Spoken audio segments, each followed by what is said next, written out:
आपके साथ मैं हूं अदिति त्यागी। तो ढाका हमले ने एक बार फिर पूरी दुनिया को आतंकवाद के सबसे बड़े खतरे का एहसास कराया है।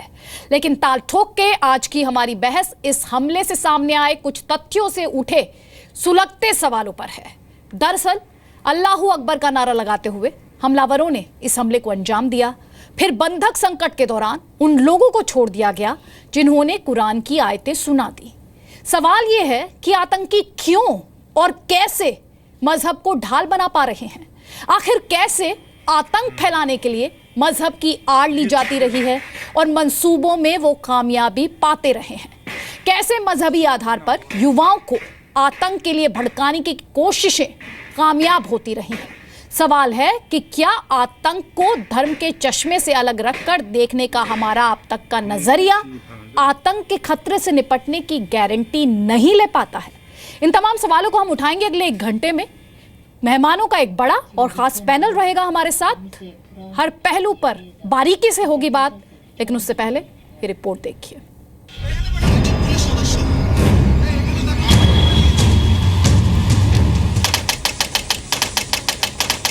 हमलावरों ने बांग्लादेश के नागरिकों से बुरा बर्ताव नहीं किया। बांग्लादेशियों को रात का खाना दिया गया। हमलावर हर एक से कुरान सुनाने के लिए कह रहे थे। जो लोग 1 या 2 आयतें सुना पाए उन्हें छोड़ दिया गया, जबकि बाकी लोगों को काफी टॉर्चर किया गया। आयत सुनाने वालों को छोड़ दिया, नहीं सुनाने वालों का गला रेत दिया। कैसे कहें आतंक का धर्म नहीं होता। किसी भी धर्म में 100% लोग आतंकवादी नहीं हैं, लेकिन जितने भी आतंकवादी संगठन हैं, जहां भी आतंकवाद हो रहा है वहां धर्म इस्तेमाल हो रहा है। इस्लाम को इससे बदनामी मिल रही है और ये नहीं सोचा जा सकता कि इस्लाम के हमदर्द इस तरह के काम करेंगे। ये इस्लाम को बदनाम करने वाले या मसलन इस्लाम को अपने हित के लिए इस्तेमाल करने वाले लोग हैं कि जो इस तरह की कार्रवाइयाँ कर रहे हैं।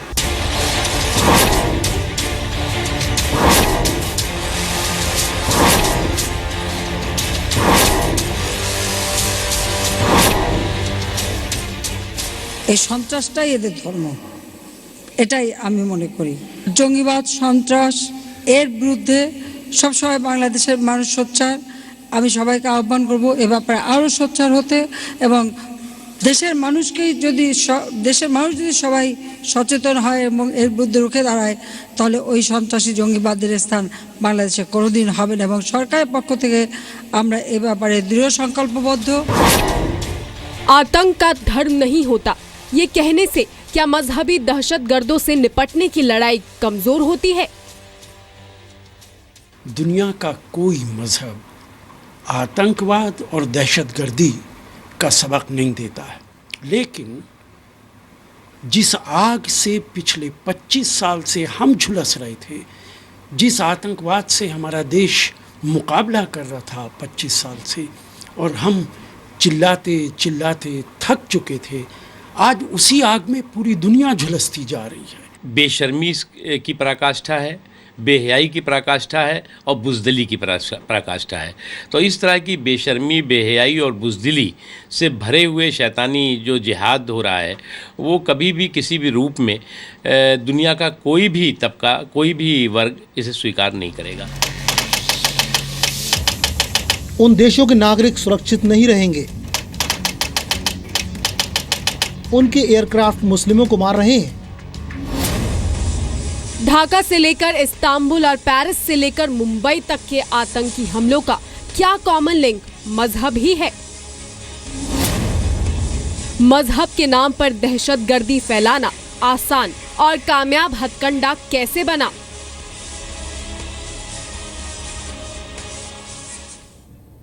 जी हाँ, मेहमानों का एक बड़ा और खास पैनल हमारे साथ है, लेकिन हम आपको चर्चा से पहले ये बता दें कि हम भी ये मानते हैं कि आतंक का कोई धर्म नहीं होना चाहिए, और इसीलिए हम उन सवालों को लेकर आए हैं जो सवाल पूछे जा रहे हैं, कोशिश हमारी ये है, ईमानदार कोशिश आप इसे मानिए, इन सवालों के जवाब तलाशने की हमारे एक्सपर्ट्स के साथ।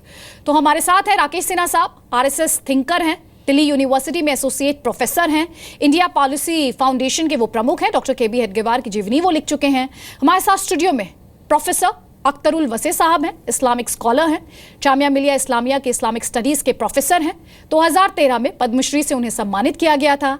हमारे साथ तारिक फतेह साहब हैं, स्तंभकार हैं, टोरंटो सन पाकिस्तानी मूल के लेखक हैं, कनाडा में रहते हैं, किताब chasing a mirage the tragic illusion of an Islamic state के लेखक हैं, पाकिस्तान के कड़े आलोचक हैं और पाकिस्तान में इनके सार्वजनिक और भाषणों पर और लेक्चर्स पर पाबंदी है। हमारे साथ ब्रिगेडियर रिटायर्ड बीडी मिश्रा साहब है, रक्षा विशेषज्ञ हैं, एनएसजी में फोर्स कमांडर रहे हैं, 1993 में अमृतसर में हाईजैक ऑपरेशन के सदस्य भी वो रह चुके हैं, कमांडर रह चुके, माफी चाहूंगी, ठीक है, थैंक्स फॉर करेक्टिंग मी। लेकिन मेरा पहला सवाल, आप सभी मेहमानों का बहुत बहुत स्वागत है। मेरा पहला सवाल तारिक फतेह आपसे है। ढाका में जिस तरीके की बातें सामने आई, हमले के दौरान कुरान की आयतें सुनाने के लिए कहा गया, जिन्होंने ये आयतें सुनाई उन्हें छोड़ दिया गया, जो ये आयतें नहीं सुना पाए उनका गला रेत दिया गया। तारिक फतेह, एक बात साफ है, हम और आप और तमाम लोग भले ही ये कहते रहे कि आतंक का कोई मजहब नहीं है, लेकिन आतंकी ये साबित करना चाहते हैं कि आतंक का मजहब है। देखिए, जहां तक मौजूदा पिछले 15-20 साल से या 25 साल से इस्लामिक टेररिज्म हो रहा है, तो आतंक का डायरेक्ट कनेक्शन है हमारे मज़हब इस्लाम से। और मुसलमानों को तो सबसे पहले इस बात का इतराफ़ करना पड़ेगा कि ये कुरान की आयतें डिमांड करना और फिर अगर जिसको ना आए उसको कत्ल करना, ये तो पार्टीशन में बहुत हुआ। ये लाहौर के और नोआखली और इधर के राइट्स में, और 1971 के अंदर जो बांग्लादेश में जेनोसाइड हुआ, उसमें तो पाकिस्तान फ़ौज का या पार्टीशन में मुस्लिम लीग के जत्थों का यही था कि लोगों को पकड़े, क्योंकि हमारी आपकी शक्लें सब मुसलमान हो या हिंदू हो एक ही जैसी होती थी, तो पकड़ के बुलाया कि भाई कलमा तैयबा पढ़ो या आयतल कुर्सी पढ़ो, या जो भी है, जो पढ़ लेता था वो मुसलमान है, जो नहीं पढ़ता था उसका गला काट दिया जाता था। और ये कहना बार बार के इस्लाम का दहशतगर्दी से ताल्लुक़ नहीं है, ये एक बुज़दिली का वो है, क्योंकि जब तक हम मुसलमान, क्योंकि इस चीज़ का इलाज सिर्फ मुसलमान कर सकते, क्योंकि हम ही को पता है कि हमारे अंदर क्या गंद फैला हुआ है। बाहर आप अगर मुसलमान नहीं, आप तो समझ ही नहीं पाएंगे कि हमारी ज़हनियत क्या है, कि किस बेसिस पे औरंगजेब गला काट के लाता है दारा शिकों की। आपको क्या पता खुलफा राशिदीन के अंदर या जंग रिदा के अंदर किस किस का गला किसने नहीं काटा, और गले सर के क्या इमाम हुसैन का गला काट के यजीद के सामने नहीं रखा गया। ये बड़ी पुरानी ट्रेडिशन है कि जो कुफर जिस पे इल्ज़ाम लग जाता है, जैसे मैं जो बात कर रहा हूँ उस पर भी लग सकता है कि तारिक फतेह मुसलमान नहीं है, काफिर है, तो वाजिबुल कत्ल हो जाता हूँ मैं अगर मैं आपसे कुछ सच की बात करूं।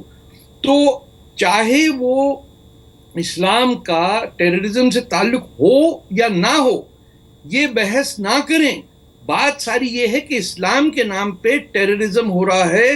रसूलुल्लाह हमारे पैगंबर मोहम्मद के मरने के 1-2 महीने बाद ही इस्लाम के नाम पे कत्ल हुआ। हमारे पहले 4 खलीफों में से 3 का कत्ल हुआ। हज़रत अली का नमाज पढ़ाते हुए कत्ल हुआ, हज़रत उस्मान का उसके घर के अंदर कत्ल हुआ। मैं किस किस बात का आपके सामने लेके आऊँ? क्या ईरान के इस्लामिक रेवोल्यूशन में 50,000 लोगों का कत्ल नहीं हुआ? आप सऊदी अरेबिया में देखिए, मक्का के ऊपर हमला किया सऊदियों ने 1925 में, ताइफ के अंदर पूरा शहर कत्ल कर दिया गया। तो ये ट्रेडिशन जो है, ये मैं आपसे कहूं कि अगर हम कुरान को फॉलो करें तो उसके अंदर नहीं आती ये बात। लेकिन अगर आप शरीयत को लेके आएंगे जिसमें 99% मुसलमान यकीन रखते हैं और जिहाद को बगैर डिनाउंस किए हुए, ये आप नहीं कह सकते। या तो हिंदुस्तान के मुसलमान ये कहें कि आम जिहाद का डॉक्ट्रिन इज इनएप्लीकेबल और हम इसको रिनाउंस करते हैं। बगैर रिनाउंस किए हुए ये कहना कि नहीं साहब इस्लाम का टेररिज्म ताल्लुक नहीं है, ये झूठ है। ठीक है, प्रोफेसर अख्तरुल वसी साहब, इस्लामिक स्कॉलर हैं आप, तारिक फतेह जो बातें रख रहे हैं, आपका रिस्पॉन्स? नहीं, देखिए ऐसा है कि पहली बात, मैं तारिक फतेह साहब जो हैं वो बिल्कुल चीज़ों को उलझाने की कोशिश कर रहे हैं। मैं साफ बात कहना चाहता हूं, और आपको भी पता है, हम सबको पता है, जहां तक भारतीय मुसलमानों का सवाल है वो खुल्लम खुल्ला ज़ोर से और फतवे के ज़रिए, तकरीर के ज़रिए, अपने प्रोग्रामों के ज़रिए ये बात बार बार कह चुके हैं कि जो कुछ हो रहा है वो इस्लाम के नाम पर गलत हो रहा है, इस्लाम का इससे कोई लेना देना नहीं है। असल में बात ये है, माफ़ कीजिएगा, अगर इस थ्योरी को, जिसको कि हम तारिक फतेह साहब आगे बढ़ा रहे हैं, अगर हम इसे मान लें तो बुनियादी तौर पर हम एक तरह से इज्जत देंगे, मान्यता देंगे और एक तरह से एंडोर्समेंट करेंगे उन आतंकवादियों का जो कि धर्म का एक तरह से दुरुपयोग कर रहे हैं और पूरी इंसानियत को एक तरह से आजमाइश में डाल रहे हैं। हमें ये नहीं भूलना चाहिए कि असल बात ये है, कुछ लोगों का आचरण क्या है ये बिल्कुल अलग बात है, निंदनीय है, घोर निंदनीय है। ये खुदा, रसूल और मुसलमानों के सबसे बड़े दुश्मन हैं, हम ये कहना चाहते हैं। इनका हमसे कोई ताल्लुक़ नहीं है, इनका इस्लाम से कोई ताल्लुक़ नहीं है। जब ये कहते, लोगों में फ़र्क करते हैं इस बुनियाद के ऊपर कि तुम कुरान की आयत पढ़ सकते हो या नहीं पढ़ सकते हो, तुम कलमा पढ़ सकते हो या नहीं पढ़ सकते हो, और पढ़ने वाले को छोड़ दें और ना पढ़ने वाले का गला रेत दें, तो बुनियादी तौर पे ये इतना बड़ा गुनाह करते हैं जिसकी सज़ा क्या हो सकती है अल्लाह के यहाँ ये वही जानता है। मगर मैं इतना जानता हूँ कि इस तरह से ये हमारे समाज में एक घृणा के आधार पे विभाजन पैदा करना चाहते हैं, आक्रोश पैदा करना चाहते हैं, डिस्टेबलाइज करना चाहते हैं, जो सोशल रिलेशनशिप्स हैं उनको एक तरह से बर्बाद कर देना चाहते हैं। हमें खुदा के लिए, और देखिए इतिहास में क्या हुआ है वो उसको छोड़ दीजिए, अगर आप इतिहास की बातें करेंगे तो दुनिया, यूरोप के अंदर, जो यूरोप के मुल्कों में, ईसाई दुनिया के अंदर जो झगड़े हुए हैं, हम उसका इतिहास पूरी तरह मौजूद है। लेकिन आज यूरोप एक पूरी तरह से पीसफुल प्रोग्रेसिव देश की तरह से है। इस वक्त जो ख़तरा है वो एक बात समझिए, वो ख़तरा, हमें इस ख़तरे का मुकाबला करने के लिए एक जॉइंट स्ट्रेटजी बनानी चाहिए। और वो क्या है, वो ये है कि अब दोनों तरफ अगर आप देखें, पेशावर में भी हमला होता है बच्चियों के स्कूल पे, और बांग्लादेश में भी होता है, और इस्तांबुल में भी होता है, अमेरिका में भी होता है, कल बगदाद में भी हुआ है, काबुल में भी हुआ है। और इन तमाम चीज़ों को रोकने के लिए हमें कोई ना कोई एक आपस में मिल बैठकर तमाम जो धार्मिक लोग हैं, इस्लाम के लोग भी और दूसरे दुनिया के धर्म गुरु जो हैं, उन सबको सर जोड़ के बैठना चाहिए और एक ऐसी स्ट्रेटजी बनानी चाहिए कि धर्म का जो नाम लेके ये सब गलत हो रहा है, इसको नहीं होना चाहिए। एक आखिरी बात मैं कहना चाहता हूँ, मक्के से, मदीने से, बैतुल मक़दिस से, दुनिया के हर हिस्से से, देवबंद से, और अहले हदीस हों, जमात इस्लामी वाले हों, कोई हो, सब ने इसकी निंदा की है। और जहाँ तक जिहाद का सवाल है, याद रखिए ये जिहाद नहीं है जो हो रहा है, ये फिसाद है। और फिसाद को ना अल्लाह पसंद करता है, ना उसका रसूल पसंद करता है, ना उसे कुरान एंडोर्स करता है। जी